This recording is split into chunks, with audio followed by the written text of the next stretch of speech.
एक उठा के दोनों हाथ को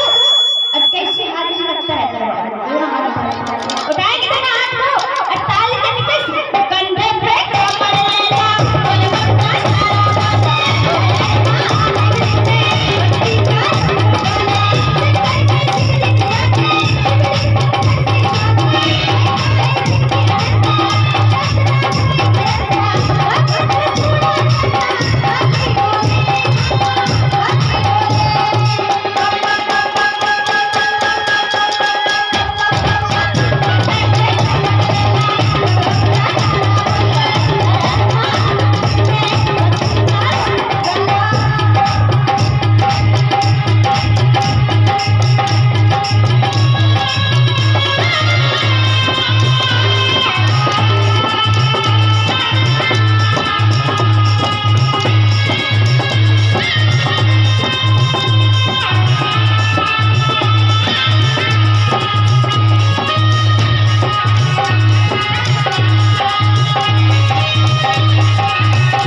कुछ दीदी ऐसी तारीफ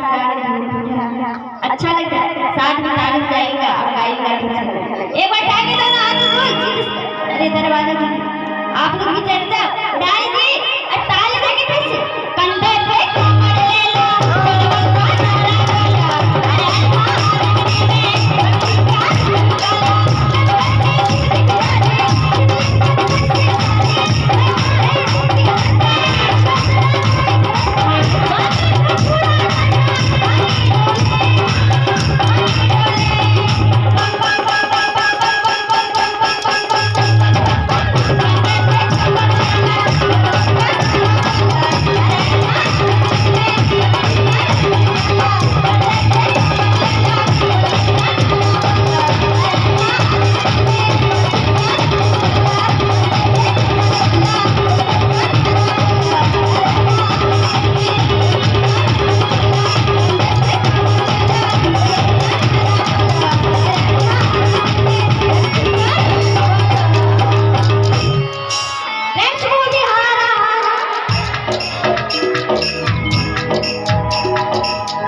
अभी आप